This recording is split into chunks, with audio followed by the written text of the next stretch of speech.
Hello everyone, this is एहसान sir. तो आप लोग कैसे हैं? उम्मीद करता हूँ कि आप लोग अच्छे होंगे।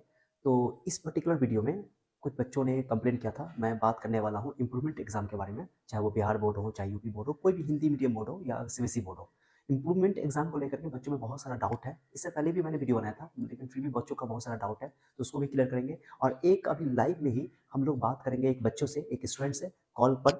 और आप लोग गौर से सुनना कि उनका क्या डाउट है, वो डाउट आपको समझ में आएगा, क्योंकि वो कॉमन डाउट है, बहुत सारे बच्चों को डाउट होता है। तो मैं चाहता हूँ कि आप लोगों को कॉल में लगाऊंगा, उनसे बात करूंगा बच्चा से, और फिर आप लोग देखना कि उनसे क्या उनकी कमी है, क्या उनका प्रॉब्लम है, वो उसका सॉल्यूशन मैं देने की कोशिश करूंगा। ठीक है, तो चलो वीडियो स्टार्ट करते हैं। सो चलो लेट्स स्टार्ट। ओके गाइस, तो इंप्रूवमेंट एग्जाम के बारे में डिटेल से वीडियो मैंने इससे पहले बनाया था। लेकिन कुछ बच्चों का डाउट क्या होता है, सर ये 75% क्राइटेरिया क्या है, 20% क्या है। ओके, तो ये प्रॉब्लम है।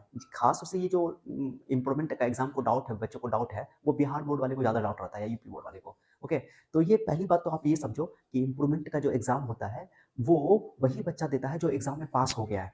लेकिन चूंकि जेई मेन का क्राइटेरिया 75% है कि अगर आप एडवांस का एग्जाम देना चाहते हो तो 75% आपके बोर्ड एग्जाम में होने चाहिए ओवरऑल पांचों सब्जेक्ट में। ठीक है, लेकिन जिन बच्चों को 75% नहीं होगा तो उनको एडवांस का एग्जाम नहीं दे पाएंगे, केवल जेई मेन का एग्जाम दे करके फिर उनके जेई मेन से जो रिलेटेड कॉलेज है उनको मिलेंगे, वही कर पाएंगे। बट एडवांस देंगे तो ही आईटी कॉलेज में, एनआईटी कॉलेज में, ट्रिपल और भी जो गवर्नमेंट से फंडेड जो कॉलेजेस है या सेंट्रल कॉलेजेस है उनमें मिलेगा, अच्छा कॉलेज मिलेगा। ठीक है, तो 75% का ये मामला है। एक होता है 20%। सर ये 20% क्या होता है? तो देखो, अगर आप जेई मेन के थ्रू जिस स्टेट में हो, जैसे कोई बच्चा बिहार का है तो बिहार में ही कोई आईआईटी कॉलेज में या एनआईटी कॉलेज में एडमिशन लेना चाहता है, तो उनको 20% क्राइटेरिया दिखाया था, उनको 75% की जरूरत नहीं है। जनरली देखा गया बिहार के कॉन्टेक्स्ट में अगर हम बात करें, तो बिहार के कॉन्टेक्स्ट में ये जो 20% है वो लगभग लगभग 70% के करीब होता है। मतलब जिन बच्चों का क्लास 12 में 350 नंबर होगा वो 20% में आ जाता है। और बिहार बोर्ड ने इस बार भी मैंने पूरे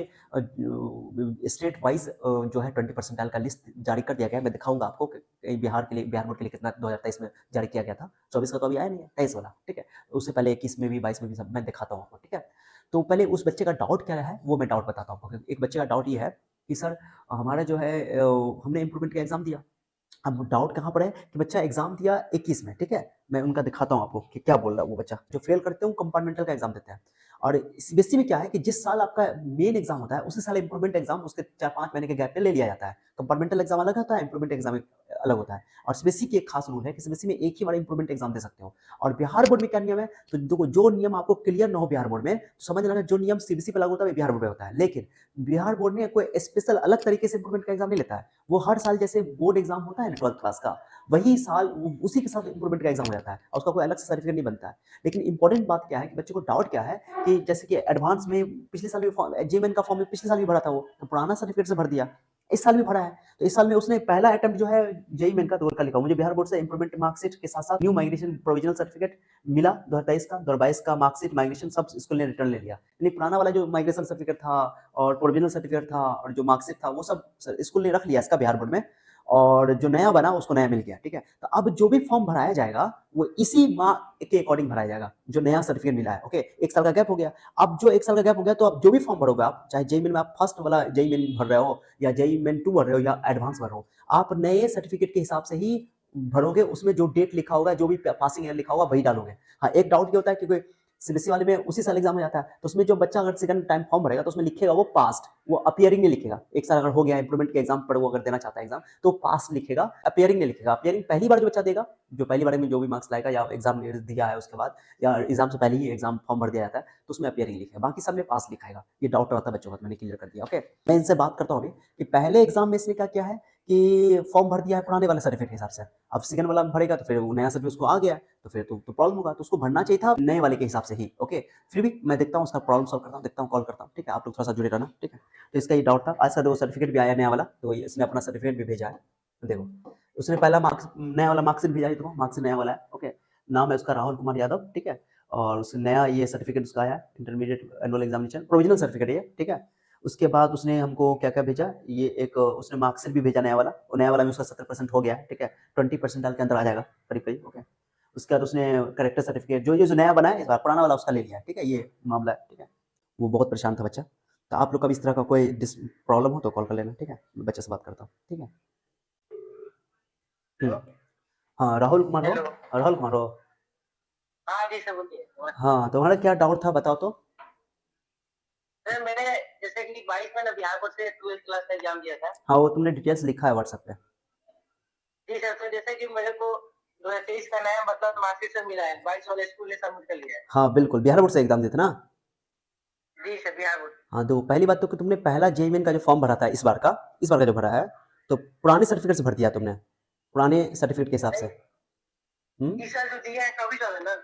हाँ, जेईई मेन का जो फर्स्ट अटेम्प्ट तुम भरे हो फॉर्म या एग्जाम दिए हो, तो उस फॉर्म भरने के टाइम में तुमने किस सर्टिफिकेट से फॉर्म भरा था, कौन सा डिटेल भरा था उसमें, पहले सर्टिफिकेट या सेकंड सर्टिफिकेट का? इस साल का जेईई मेंस की पिछले साल वाला था। इस साल का पिछला साल का टेंशन मत लो, इस साल का बताओ। इस साल का सर जो 23 वाला मिला है उसका फिल किया। हाँ, तो बस हो गया, एडवांस में उसी को भरना पड़ेगा तुमको, पासिंग ईयर यही डालना पड़ेगा। बिहार बोर्ड में कोई अलग से स्पेशल इंप्रूवमेंट एग्जाम नहीं होता है।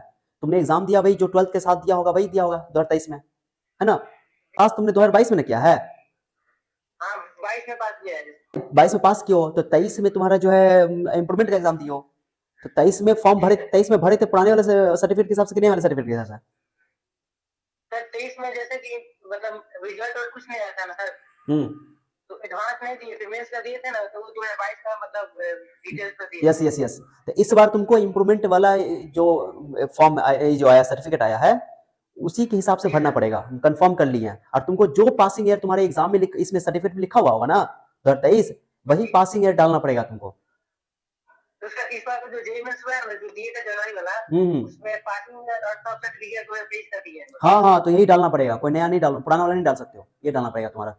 ठीक है, बता रहे हैं कि इस बार का ही तुमको सर्टिफिकेट डालना पड़ेगा। ठीक है, तुमने इस बार का डिटेल जो 2023 में तुमको मिला है ना नया वाला, नए सर्टिफिकेट के हिसाब से ही फॉर्म भरना पड़ेगा, जो पासिंग ईयर उसमें मेंशन है वही पासिंग ईयर देना पड़ेगा। ठीक है, हाँ, 30 वाले ही मतलब फिल किए हैं पासिंग। हाँ, तो फिर आप कोई डाउट है ही नहीं इसमें तो। हाँ, ये डाउट हो सकता है तुमको कि तुम्हारा एडवांस का एग्जाम, क्योंकि तुम्हारा एडवांस के लिए 2 ही अटेम्प्ट मिलता है, या तो तुम्हारा इस बार लास्ट अटेम्प्ट होगा, या तो तुम एडवांस इस बार नहीं दे पाओगे, पता कर लेना ये बात, क्योंकि तुम्हारा 3 साल हो गया, 2 ही अटेम्प्ट मिलता है एडवांस के लिए।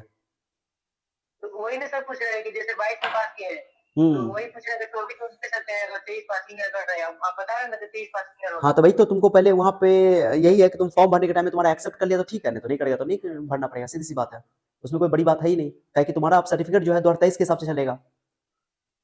ठीक है, लेकिन हाँ, तो तुम्हारा अगर 23 के हिसाब से चलेगा तो 23 वाला डिटेल्स भर हो गया, उस टाइम अगर एप्लीकेबल ले लिया, तुम्हारा एक्सेप्ट कर लिया, तो तुम एडवांस भर लेना, कोई दिक्कत ही नहीं है इसमें। ठीक है, तो सर जैसे कि मैंने मतलब 10th क्लास में 20 से पास किया है। हाँ, तो तुम्हारा ये जो 22 से तुम्हारा ये 23 हो गया। 10th क्लास कब से किया हो?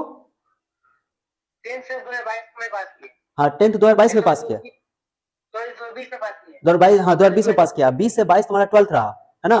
3 साल का हो गया गैप, 20 से 23। नहीं, कुछ नहीं पूछेगा, तुम्हारा 23 वाला देखेगा, और पुराना वाला तुमको सर्टिफिकेट से उसको कोई मतलब नहीं है। ठीक है, तुम्हारा नया सर्टिफिकेट जो है उसी के हिसाब से सब कुछ करना, आगे भी वही सब फॉर्म भरना जो भी, और जहां तक नहीं एडवांस की बात, तो एडवांस में तुम जो है फॉर्म भर के देखना, अगर एक्सेप्ट कर लिया तो ठीक है, तुम ले लेना, फॉर्म भर देना, नहीं तो कोई दिक्कत नहीं है। तुम तो सारा काम तो नए सर्टिफिकेट के हिसाब से न कर रहे हो, तो कोई दिक्कत नहीं होगा तुमको। ठीक है, मतलब पूछ रहे थे कि एडवांस के लिए एप्लीकेबल है कि नहीं। हम तो तुमको बोल रहे हैं कि अकॉर्डिंग टू रूल है कि एडवांस इस बार तुम नहीं दे सकते हो। ठीक है, लेकिन तुमको अगर एक्सेप्ट कर लिया फॉर्म भरने टाइम में तो कर लेना, कोई दिक्कत नहीं है तुमको, इसमें क्या प्रॉब्लम है, तैयारी कर रहे हो एक ही साथ तैयारी कर लो। ठीक है, तुम्हारे 70% इस बार, पिछली बार फर्स्ट बार जो एग्जाम दिए थे 12th क्लास का सर्टिफिकेट 2022 में, तो कितना रिजल्ट आया था? उसका सर ध्यान नहीं आ रहा, लेकिन 64 या 66। हाँ, तो इस बार तो 70% हो गया है, लेकिन तुम 20% में आ गए हो, बिहार बोर्ड का 20% इस बार दिया हुआ है। इस बार का बिहार बोर्ड का जो 20% है वो तुमका बिहार बोर्ड 2023 के लिए, ठीक है, 2023 का जो जनरल के लिए 343 है, यानी 70% के करीब करीब है। ठीक है, 69 हो गया ये, तो तुम्हारा हो जाएगा। एडवांस के तुम एलिजिबल हो परसेंटेज के हिसाब से, बाकी तुम्हारा अटेम्प्ट के हिसाब से जो है वो फॉर्म भरने के टाइम में तुमको पता चल जाएगा, बड़ा मुद्दा नहीं है ये। ठीक है, ओके, जी सर, तो तेजी का मतलब ईयर पास। हाँ, वही डालना, वही फिल करना। ओके, ओके, और कोई डाउट? ठीक है, नहीं सर, ठीक है, ओके, ठीक है, ओके ओके, बाय। देखिए, तो बच्चों का ये डाउट था, तो डाउट मैंने क्लियर कर दिया। ये 20% स्टेट वाइज यहाँ 2023 तक का दे दिया गया है। तो बिहार बोर्ड का मैंने बताया कि जनरली जो है 70% रहता है जनरल कैटेगरी के लिए, बाकी उससे कम रहता है, 70% तक जिसका आ जाता है हो जाता है। तो आप देखो कि इंप्रूवमेंट एग्जाम जो है आपको कैसे देना है। तो इंप्रूवमेंट एग्जाम अगर आपका 70% तक भी है ना तो चल जाएगा, बाकी ऑल ओवर इंडिया में कहीं भी एडमिशन लेना चाहते हो तो उसके लिए 75% चाहिए। ओके, फिर भी कोई डाउट हो तो पूछना, उससे कितने बच्चों को डाउट होता है। अब मैं आपको एक करके दिखाता हूँ, चलो ठीक है, बच्चों का फिर भी डाउट रह जाता है, तो मैं डाउट आपका क्लियर करता हूँ कि जैसे मेरे कमेंट पढ़ के दिखाता हूँ आपको। ठीक है, कुछ बच्चों का डाउट क्या है। एक बच्चे का डाउट है कि सर मैं इम्प्रूवमेंट एग्जाम में मैथ एक्स्ट्रा ले सकती हूँ। तो पहली बात हुई कि इम्प्रूवमेंट जो मेन आपका सब्जेक्ट है, जैसे बायोलॉजी, फिजिक्स, केमिस्ट्री है, तो आपको इम्प्रूवमेंट एग्जाम मैथ लेने की जरूरत नहीं है, आपको मेन सब्जेक्ट ही एग्जाम देना है, मेन सब्जेक्ट का ही एग्जाम देना है, ठीक है। फिर से मैं अगेन रिपीट करता हूँ कि सीबीएसई के लिए रूल है, ओके, कि इम्प्रूवमेंट एग्जाम जो है आपको, इम्प्रूवमेंट एग्जाम जो है आपका उसी साल हो जाएगा, ठीक है, वो 4-5 महीने के गैप पे हो जाता है, तो आपका सेशन नहीं करता है। बिहार बोर्ड में इम्प्रूवमेंट एग्जाम के नाम पर अलग से इम्प्रूवमेंट एग्जाम नहीं होता है, बल्कि जो जैसे 2023 में कोई बच्चा 12th का एग्जाम दिया है, फिर अगले साल 2024 में वो इम्प्रूवमेंट करना चाहता है, तो फिर 2024 के साथ वाले बैच के साथ देगा फ्रेशली, ओके, फॉर्म भर करके स्कूल से पता करके, अपने कॉलेज से पता करके, ठीक है, फॉर्म भरा जाएगा उसका। अब जो रिजल्ट आएगा उसमें, जो मार्क्स बन के आएगा, चाहे कम आए या ज्यादा आए, ज्यादा आएगा तो वो एक्सेप्ट हो जाएगा, तो वो नया सर्टिफिकेट बन के आएगा, और कम हो गया अगर, तो पुराना वाले सर्टिफिकेट आपका वैलिड हो जाएगा, तो दिक्कतें नहीं है, ओके। ये दिक्कत है, मैंने एक्स्ट्रा सब्जेक्ट रूल के हिसाब से नहीं ले सकते आप, ठीक है। जैसा कि सीबीएसई में मुझे पता है कि सीबीएसई में आप ऑप्शनल पेपर भर ही नहीं सकते हो, इसमें इम्प्रूवमेंट एग्जाम में मेन पेपर भरोगे, और उसमें भी एक रूल है कि अगर आपको सीबीएसई वाले में एक ही बार इम्प्रूवमेंट एग्जाम दे सकते हो, ठीक है, जिंदगी में एक ही बार दे सकते हो आप। और उसके अलावा जो हाँ, एक साल गैप करके भी वो जो पिछले इस साल आपने नहीं दिया, 12th पास किया, इस बार 12th में आपका कम नंबर, इस साल आपने इम्प्रूवमेंट का एग्जाम नहीं दिया, तो अगले साल दे सकते हो, लेकिन एक बार ही दे सकते हो। दूसरी बात है कि क्या कोई बच्चा प्रैक्टिकल में अगर मान लीजिए कि पास है और इसमें थ्योरी में फेल है, तो थ्योरी कंपार्टमेंटल एग्जाम देना चाहता है, तो थ्योरी केवल देना पड़ेगा, प्रैक्टिकल देने की जरूरत नहीं है। अगर थ्योरी प्रैक्टिकल में फेल है, तो थ्योरी और प्रैक्टिकल दोनों में देना पड़ेगा उसको, ये रूल है, ठीक है, बता दिया मैंने। सर फाइनल एग्जाम 2023 में दिया था और पास हो गया, 75% नहीं आया, मैं इम्प्रूवमेंट एग्जाम 2024 दे रहा हूँ, मुझे ये बताइए कि अगर किसी सब्जेक्ट में इम्प्रूवमेंट एग्जाम में कम आ गया तो क्या होगा। अरे कई बार मैंने बताया कि बिहार बोर्ड से अगर हो, तो बिहार बोर्ड का सिंपल नियम है, उसके लिए इम्प्रूवमेंट एग्जाम अलग से नहीं होता है, वो आपको 2024 में अगर 2024 में 2023 में आप दिए थे ना, 2024 में एग्जाम अगर दिए हो दोबारा उसकी नए लोग के साथ, तो आपको मार्क्स बन के आएगा, कम मार्क्स आया, ओके, कम मार्क्स आपका आया किस सब्जेक्ट में, ओके, तो पुराना वाला मार्क्स आपका उसमें ऐड हो जाएगा, नया सब्जेक्ट बन के आ जाएगा, टेंशन नहीं है, मार्क्स घटने का सवाल ही नहीं है, इसलिए कहते हैं कि सब सब्जेक्ट का एग्जाम दे दो, सब सब्जेक्ट का एग्जाम देना जरूरी होता है, ठीक है। तो आप कभी भी देख रहा हूँ, देखो, बताओ लोगों को जानकारी, कहीं बच्चों को कम रहता है। सर अगर फर्स्ट आने पर भी इम्प्रूवमेंट एग्जाम दे सकते हैं क्या? हाँ बिल्कुल ले सकते हैं, कोई दिक्कत नहीं है। दोबारा आपको शौक है दीजिए, और अगर आपको कहीं पे इसकी जरूरत पड़ी आगे एग्जाम का बहुत ज्यादा जरूरत पड़ता है, सर इम्प्रूवमेंट से एग्जाम दिया है, डॉक्यूमेंट वेरिफिकेशन में कोई प्रॉब्लम नहीं होगा, कोई प्रॉब्लम नहीं होगा, बस खाली जो इम्प्रूवमेंट सर्टिफिकेट नया वाला जो आएगा उसमें लिखा नहीं रहता इम्प्रूवमेंट, आप सीधे सीधे नया वाला सर्टिफिकेट जो आएगा, जो भी फॉर्म भरोगे उसी के हिसाब से भरोगे, तो कोई दिक्कत नहीं होगा। आप पुराना वाले से भर दोगे फिर आपका इम्प्रूवमेंट सर्टिफिकेट का कोई मतलब नहीं है, ठीक है। तो कोई नया सेशन आपके लिए अलग से एग्जाम एड नहीं होता, उसी में होता है, फॉर्म भराता है, एक साथ एग्जाम देना पड़ेगा आपको, ठीक है, एक साल आपका सेशन खाली पे रहेगा, ठीक है। मैं बहुत कंफ्यूजन में रहती हूँ सर, सर इम्प्रूवमेंट में प्रैक्टिकल का एग्जाम नहीं देंगे तो पिछले साल वाला जुड़ जाएगा ना? हाँ, अगर पास हो प्रैक्टिकल में तो पिछले साल वाला जुड़ जाएगा, कोई दिक्कत नहीं है, लेकिन पास नहीं हो, फेल हो, तो प्रैक्टिकल का एग्जाम देना पड़ेगा, ठीक है। चलो, मैं बहुत कंफ्यूजन में रहती हूँ सर मैं बहुत कंफ्यूजन में रहती हूँ, मेरा सरकारी जॉब में इम्प्रूवमेंट मार्कशीट एक्सेप्ट कर लेगा ना, प्लीज बता दी सर। कोई भी एग्जाम आगे आप फॉर्म भरोगे, अगर पुराने वाले के हिसाब से भरे हो, तो फिर इम्प्रूवमेंट सर्टिफिकेट का कोई मतलब नहीं है। इम्प्रूवमेंट सर्टिफिकेट के हिसाब से भरोगे, टाइम डेट वही दोगे, एयर पासिंग वही दोगे, तो फिर आपका इम्प्रूवमेंट एग्जाम का सर्टिफिकेट जो होगा वो आपका वैलिड रहेगा, कोई दिक्कत नहीं होगा, ओके। वैलिड कौन सा होता है, इम्प्रूवमेंट वाला या पहला वाला? वही बात है पहले वाला अभी मैंने आपको लाइव में बात करके दिखाया कि बच्चा का एक तो रूल के हिसाब से बिहार बोर्ड में अगर ऐसा होता है, तो बिहार बोर्ड वाला जो है पूरा पुराना वाला सर्टिफिकेट ले लेता है, नया वाला आपको देता है, नए वाले के साथ ही फॉर्म भरोगे, कितने बच्चों के पास नया वाला भी रहता है, पुराना वाला भी रहता है, तो नया वाला के हिसाब से फॉर्म भरोगे, सारा डिटेल्स उसी के हिसाब से भरोगे, ओके, तो आपको कभी कोई दिक्कत नहीं होगा, और उसी वो सर्टिफिकेट आपका वैलिड रहेगा, पुराना वाला वैलिड नहीं रहेगा, ठीक है, सीधी सी बात है, ठीक है। खाली अब तुम पुराना वाला भर लोगे, नया वाला सोचोगे, जो तुम्हारा नया वाला सर्टिफिकेट वहां देखा होगा, तो गड़बड़ हो जाएगा मामला, फिर वो वैलिड नहीं रहेगा, ओके। तो जो फॉर्म में भरोगे जिसके हिसाब से वही आपको वैलिड रहेगा, खत्म। सर मैं 2017 में की थी, बहुत कम मार्क्स आया था, साइंस सब्जेक्ट था, अब आर्ट्स में एडमिशन लेना चाहती हूँ, 2023 में क्या करना होगा सर? तो आर्ट्स से फॉर्म भर लो, कोई बड़ा मुद्दा नहीं है, आर्ट्स से फॉर्म भर के फिर दोबारा एग्जाम दे दो, बड़ा मुद्दा नहीं है। 11th में फॉर्म लेकिन फिर से भरना पड़ेगा भैया, मतलब सितंबर एग्जाम भी देना पड़ेगा इम्प्रूवमेंट के बदले, और प्रैक्टिकल भी प्लीज इस पे वीडियो बना दीजिएगा। अगर आप प्रैक्टिकल में पिछले एग्जाम में फेल हो, पहला वाला एग्जाम देती हो, ओके, तो आपको दोबारा प्रैक्टिकल थ्योरी पूरा एग्जाम देना पड़ेगा, नहीं फेल हो पास हो तो खाली आपको थ्योरी एग्जाम देना पड़ेगा, प्रैक्टिकल की जरूरत नहीं है, ठीक है। तो आई थिंक आपका जवाब मिल गया होगा, ओके।